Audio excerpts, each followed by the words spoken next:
The big question this week, is Geese a psyop? It's conspiracy time with Colin and Dante. We're doing a Dante-less conspiracy time because he's on a plane somewhere and this needs to be spoken about. But Wired, which is a blog or a website, I don't know, they just posted this big report. And the name of the report is "The Fanfare Around the Band Geese Actually Was a Psyop."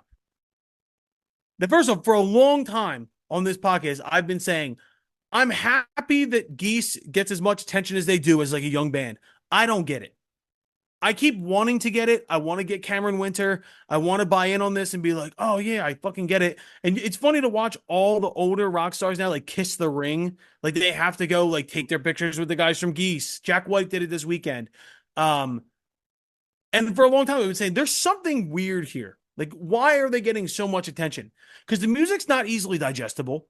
They're not like a fucking formulaic, like to the point band that like have radio hit, anything like that. Fucking, and it doesn't like to me lend itself to TikTok. It's not like it's like these are like put the fucking chorus at the front of the song kind of a thing. You know what I'm saying? Like, no, this is just a band that somehow has become like a cultural phenomenon.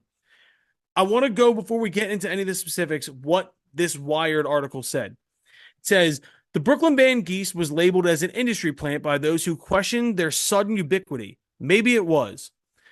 The digital marketing firm Chaotic Good Projects creates networks of social media pages. And I've talked about this a lot. People owning meme pages and bot pages and clip farm pages that pump the algorithm with different artists. And then once again, when it's why people buy streams. If you see something that's everywhere and you're like, oh, this must be good, then I have to be in on it. I digress. Typically on TikTok, and uses them to drive music into recommendation algorithm. Songs are dropped into the backgrounds of videos, live clips are shared, sometimes burner accounts, comments, and whole ecosystems of interactions can be fabricated out of digital cloth. Chaotic Good co-founder Adam Tarsia confirmed to Wired that his company engineered campaigns for both Geese and its frontman Cameron Winter.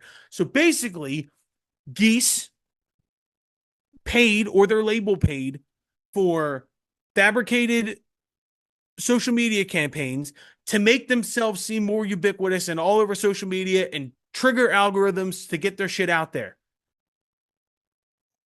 Does that make Geese a psyop? No. I don't think it's a psyop.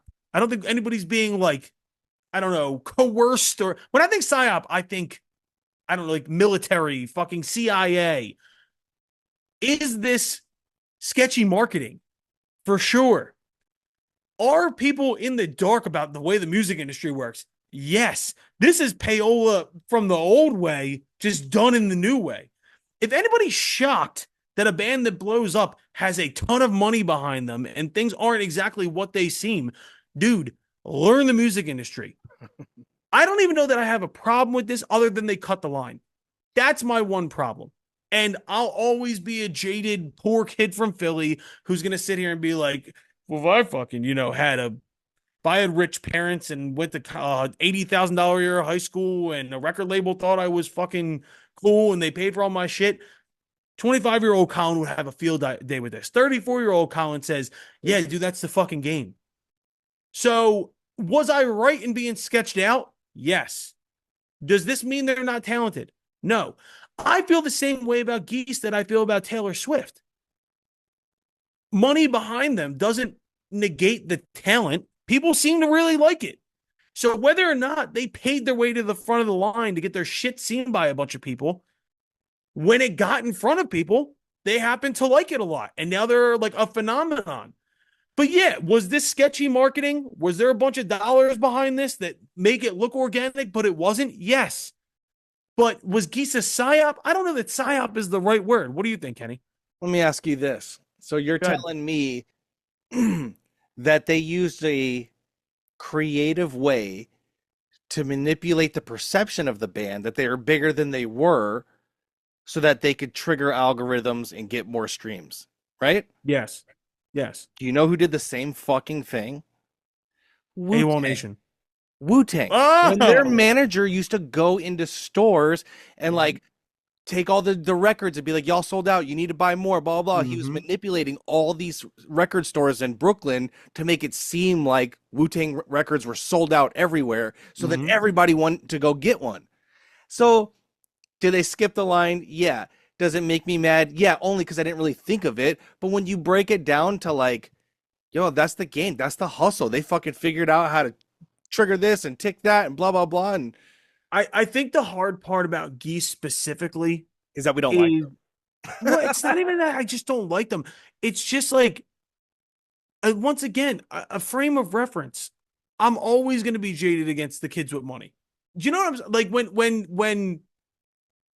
when you're like rich kids from Brooklyn who went to fucking high schools that cost more money than my college for 1 year. They're like it's their Taylor Swift. demographic that makes me not like them, because the same people who like Geese are the people who like love like the Shins or like fucking I like the Shins a or lot. like Elliott Smith or like, you know what I mean? Yeah. They're like a little too good for everybody and like very Silver Lake coffee shop fucking like my music is so complicated.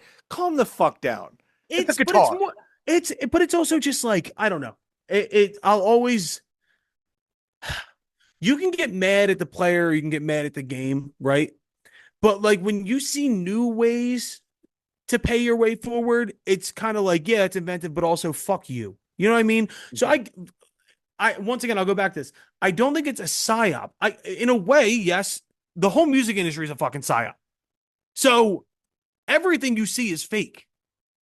Well, yeah, So everything's manipulated to get the most sales, the most streams, the most numbers, blah blah blah, like as it has been since the beginning of time.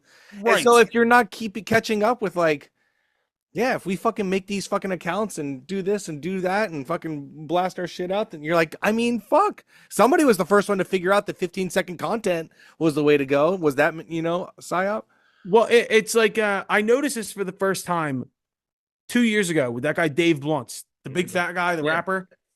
And I noticed this one clip kept going viral on a bunch of different things with the same exact caption.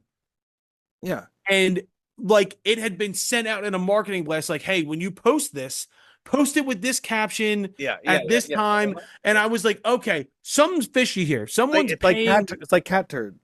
Yeah. And with Geese, I think the reason why people say psyop and why that's the title of this thing is because it's become a big cultural thing, right? So when like it's starting to infiltrate other places that aren't just music and they're playing Saturday Night Live and they're like a big time name at Coachella and these kids are like 24, then people are like, okay, are we being tricked? Yeah, you're being tricked, but everyone's being tricked all the time in the music industry. Let's talk about fucking merch bundles. Let's talk about fucking tour pay-ons. You get on a tour not because you're good, you get a because You buy out on. tickets. Yeah, you buy on. You spend $5,000 just to get on the tour. Yo, there's a Substack, and the headline is "You don't actually like the band Geese." Well, and that's the thing, dude. I'm honest, right? I'm never the dude who's like, I like this because it's popular. I was raised. My dad used to, if I used to bring music home, my dad was a weird guy when it came to music because he always wanted me to think for myself. And if I brought a record home, and I remember it was Linkin Park, and he would say to me that he'd go, "Why do you like that?" And I'd be like, "I don't know." And he'd be like, "If you can't tell me why you like it, you can't have it in the house." And since then, yeah, no matter how popular it is, if I don't get it, I don't get it. I don't get Geese. I don't think the songwriting's good. I think his voice Why is do you weird. think I'm not afraid to tell you guys that I think John Mayer is dog shit? And the other day they're like, "Oh, Ryan Tedder wrote a great fucking song." Boo, dude, fucking boo. He can write songs. Like, no, I know he can write songs, but go to bed. Okay, yeah, Grandpa, I get it. I get it. But like, is it personally?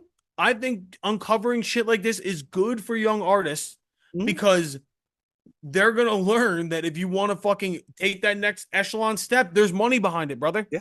You're not just going to magically write the right song. And even if you do, someone's got to get behind you and put dollars behind you. Or you gotta have the fucking right ideas. Like, if you want to get the most amount of ears possible on your music, how do you do that? How do you figure it out? And I've been saying since that record came out, which, by the way, that record was produced by Kenny Beats. Getting Killed was a fucking humongous record. But I always fucking knew in the back of my mind. I was like, this doesn't happen. Something's weird, yeah. This doesn't happen. Like young bands like this don't just do this, right? Especially when it's not fucking like there's no formula there. And I'm not saying that doesn't happen, but like usually bands that blow up have like a thing. There's an argument to be made though that they couldn't have done that, wouldn't have been successful had their music not been good. Yes. Right? Like they did this whole thing, but if they didn't have the music to back it up, it would have just petered out. Right? Which is what I was saying about the Taylor Swift thing. I've been saying for years, I'm annoyed by Taylor Swift 90% of the time because I know that she comes from money and she got pushed to the front of the line in Nashville.